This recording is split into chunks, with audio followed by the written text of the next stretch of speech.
Alright guys, I finally get to review for you the latest Rosendo Mateu fragrance. It's number 5 Elixir, basically a more concentrated take on the original number 5, which has been a very popular fragrance. And yes, there are similarities to Vanagloria and also Babycat. So I'm going to tell you in this video how number 5 Elixir smells, how it compares to the original number 5 in Eau de Parfum concentration, and also a little bit about how number 5 in general, compares to Vanagloria and Babycat. So if you're curious to learn about this, then please stay tuned.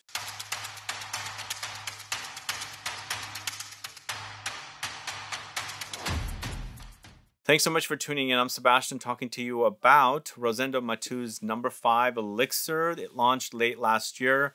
I actually got to sample it probably around late September, early October. And I posted about it on Instagram and Facebook and here on my community page. Many of you were very excited for this launch, but some of you did mention that the original number 5 is pretty potent enough.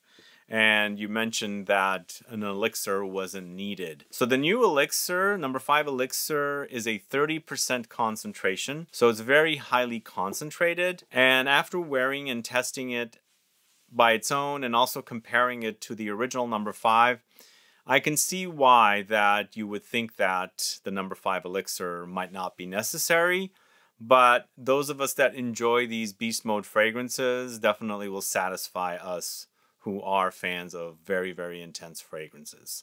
So I personally do not know the concentration of the original number 5, but it is Eau de Parfum. So I'm assuming the elixir is a Parfum concentration because it is 30% concentration. But what are the differences in smells?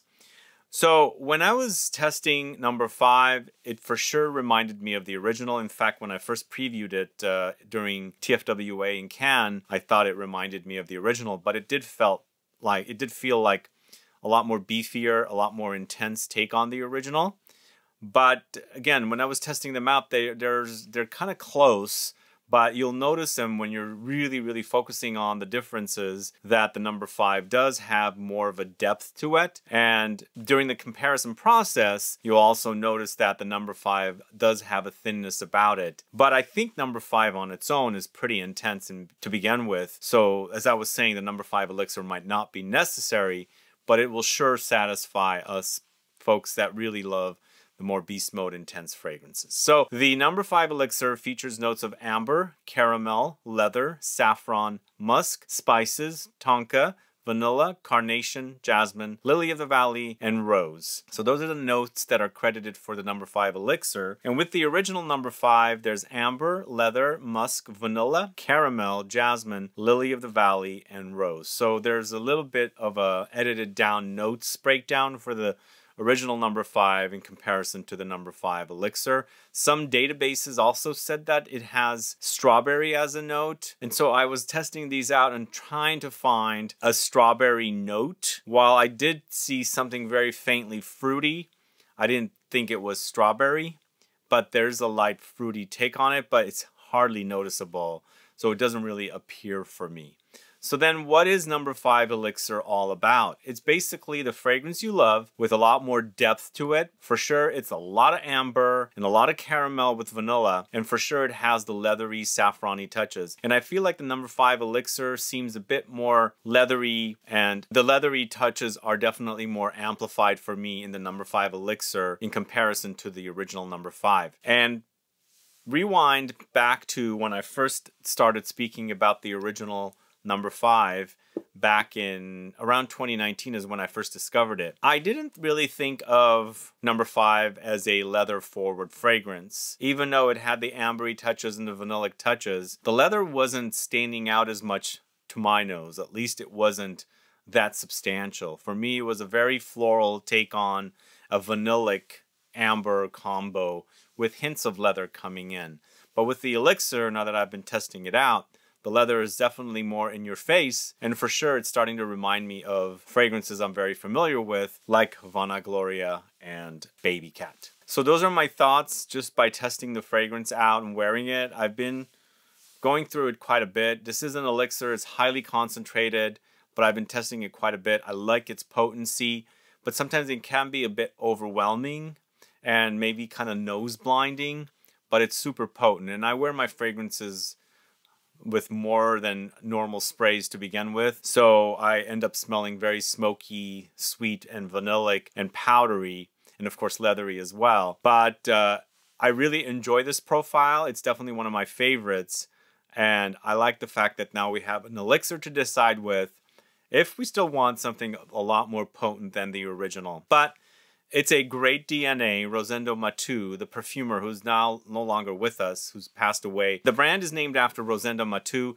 and Rosendo Mateu is a perfumer, a master perfumer who has created not only fragrances for this brand, Rosendo Mateu, named after him, but there's a lot of fragrances that he's created. You can just look him up in the databases to see the list of fragrances, and his fragrances go way back into the 70s. So it's a great DNA that was created, and perhaps it was replicated by Dominique Ropion for Vanagloria and Babycat. What do you guys think? Some of you say it's a dupe or a clone of number 5. Do you get similarities? Yeah, I get the similarities for sure. I wouldn't say they're identical. There are some stuff missing, like the floral notes are gone in Vanagloria and Babycat. But also the floral notes for me are not necessarily extremely intense in both of the number 5s. In fact, less in number 5 than it is in the elixir in comparison to the eau de parfum. But again, a really, really wonderful DNA. Super, super amazing combo of notes. You know, for sure, vanillic, very leathery. The saffron also contributes to making the leather more amplified. It's a great combo. It's dry, not necessarily syrupy. And I think the notes that go in here against the vanilla and the amber to create more of a dry texture rather than a syrupy, sweet, and gourmand texture in regards to the wearing experience. But the fragrance in the elixir format lasts a long time, and when the eau de parfum is disappearing, the elixir is still going strong, so there is that going for it.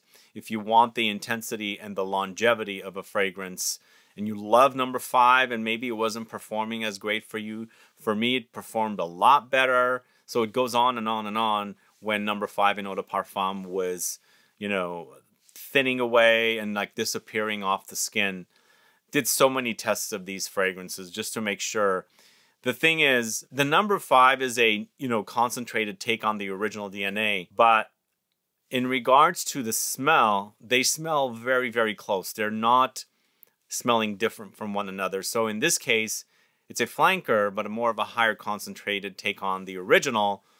And the smell is very, very similar from one to the other. So it's basically just taking the original and amplifying the concentration and not really ruining or changing up the smell. You'll notice some thinness. Perhaps the leather is more amplified. The floral notes are less because we are a higher concentration of version here. And I felt like the lighter notes, the fresher notes are not as strong, and that's why I'm not getting too much of the floral notes in the elixir in comparison to the eau de parfum. And that's what I was saying. When I was wearing the original in eau de parfum, it didn't really give me that whole baby cat-ish vibe, which even after sampling Vanagloria first in 2021 when it launched, then Babycat right after that, it still didn't give me the Rosendo Mateu vibe, but now with the elixir, it's more like Babycat and Vanagloria, but much more concentrated, so much more longer lasting than Vanagloria, Babycat, and even the original number 5 in eau de parfum. But when you compare them side by side, you'll notice some minor differences, but for me, the fragrance smells very similar, and I think you're going to get that difference because of the concentration change. I'm always mentioning this now that I've worked on a fragrance. Juice Box is 54. We went from a 20% concentration to a 22% concentration, and you notice some changes. But the overall fragrance was the same mostly, and between the two concentrations, the 22% brought out the tobacco more. So it is something like this. The deeper notes come out more, at least with my nose and my wearing experience. In regards to the number 5, the elixir the deeper notes are a lot more intense and a lot more amplified. So I'm getting a lot more leather, a lot more like vanillic caramel and ambery touches and musk in comparison to those lighter floral notes, which the brand says that's what the fragrance is all about. Floral, amber, sensual musk is what it says on here. And that's what I got from the original. Not a lot of leather, no smoky incensey touches and things like that. Even though they don't mention incense, they don't mention the peppery notes. This does remind me of, you know, Babycat and Vanagloria. And most likely we're getting the smoky, spicy touches here from the leather. I'm assuming that's where it's coming from, leather and saffron together. Perhaps the saffron is also providing a slight metallic edge and a smoky edge. So those are my thoughts between the two number 5s, the Elixir, and of course the number 5 in Eau de Parfum. I'll say it again, if you have the original, perhaps you won't need it. Unless you are looking for something a lot more potent and a lot more intense, a lot deeper, a lot richer, with the heavier notes amplified, then go with the Elixir because it is priced higher. But if you have the original and you're not looking to intensify the experience, stick with the number 5 in Eau de Parfum. And the other thing is, number 5 Elixir is still not selling here in the States, so you're going to have to order it from Europe. At least I don't see it selling in the States. I didn't see it at Lucky Scent. I didn't see it at ZGO Perfumery. So it's going to be a bit more challenging to get. But number 5 in Eau de Parfum is readily available everywhere in the USA, so you'll have an easier time getting it. All right, so let's talk a little bit about Vanagloria and Babycat and how it compares to number 5 in Elixir and also in the Eau de Parfum. I've already mentioned what I was getting, and I didn't make the connection earlier on with number 5 in Eau de Parfum. But now that I've been testing the Elixir and really wearing it and, you know, experiencing how it wears, I get a lot more connections with the Vanagloria and the Babycat. But there are some changes between the number 5 and the Vanagloria and the Babycat. One thing that's very noticeable, the pepperiness is not existent or not as strong in number 5. There's a lot more peppery and smoky touches in those two fragrances in comparison to the number 5, especially in the Elixir. But as I was saying, the number 5 Elixir has a lot more smokiness in comparison to the Eau de Parfum, and I feel like I'm getting that from the leather. So I'm going to do a quick smell test here on camera for you. And let's go ahead and spray number 5 Elixir first. Several sprays. Do let me know if you've gotten your nose on the number 5 in Elixir concentration. Add a comment below.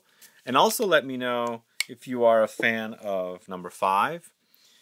Or maybe you haven't tried number 5 and you're a fan of Vanagloria and you've been wanting to try Babycat. You haven't yet. YSL's Babycat is sold at Neiman Marcus. They finally brought Babycat in. So the thing I forgot to mention is with Vanagloria and Babycat, I get more of a church incense vibe in comparison to number 5. This churchiness is not there. And they're not using incense. I grew up Christian Orthodox, so I went to church. The incense was strong. So it's really, really prominent in Vanagloria and Babycat, not so much in Rosendo Mateu number 5. I think once you get past this incensey vibe, when you take that out, it'll totally remind you of number 5. Both Vanagloria and Babycat will remind you of that. But I feel like the DNA is very similar. You'll notice that they have similarities, but the incense or the frankincense or the olibanum note that's in Vanagloria and or Babycat makes it stand out to be different than the number 5 in both Elixir and Eau de Parfum. Have you guys noticed this? It's interesting also, I mentioned how I find Vanagloria and Babycat very similar. Some of you tell me they're so different. So this is the thing about noses. We pick up things differently, and we should respect our noses and go with whatever we pick up. This is what I'm experiencing. And with the fact that Vanagloria and Babycat both have incense or olibanum or frankincense, there is a difference there between number 5 and those two fragrances. But again, remove those notes, the fragrance will really remind you of one another. And the other thing is, and I did mention this earlier on as well, the number 5 Elixir is so strong when you're comparing it to Vanagloria and Babycat. You'll really, really notice the strength. The strength is so super strong and concentrated, especially with Vanagloria and most importantly with Babycat. Because I have heard from folks that Babycat doesn't last. I overspray anyway. I get decent performance from it. Not super loud, but I love the DNA and I love the idea of this fragrance. And now we've got 4 different variations of it. Plus there's a bunch of others. There's the oil of amouage, the vanilla, I forgot the name, I think it's vanilla barca. So there's many different variations of this DNA that you can go with. If you want a church-like effect, go with the ones that Dominique Ropillon created. The Vanagloria, the Babycat, and Vanilla Barca. If you don't want that churchiness, the peppery spiciness, go with number 5. Right now, I'm preferring the number 5 Elixir because it is so super potent and super sexy at the same time. And the fact that it doesn't have that churchy vibe and the peppery vibe, I'm kind of digging it. I am. So maybe I might put the Vanagloria and the Babycat away and go with something really super potent and experience that. Or I'll come back to it if I want that churchy effect. So this is what's different between the number 5 from Rosendo Mateu in both variations. Less with number 5 EDP, more with number 5 Elixir in comparison to the Vanagloria and the Babycat. But let me know your thoughts. Have you experienced this? What do you get from number 5 versus number 5 Elixir? And what do you notice when you compare number 5 or number 5 Elixir with Vanagloria or Babycat, or even Vanilla Barca from Amouage? Add a comment below and let me know your thoughts. Do you enjoy number 5 from Rosendo Mateu? Do you enjoy the brand overall? What are your thoughts on the brand? Do you have any other favorites? And are you anticipating getting your nose on the number 5 Elixir? And have you compared number 5 to Vanagloria and Babycat? Do you get the differences I do? The pepperiness and the churchy incensey vibes are not there with number 5. And that is what makes it different. But it seems like a similar DNA. Anyway, guys, thanks so much for watching today's video. If you have any questions or comments, please do let me know. Add a comment below. Otherwise, please like this video, please share it, and follow me on Instagram and Facebook, and I'll be back with more videos very soon. Have a good one. Goodbye.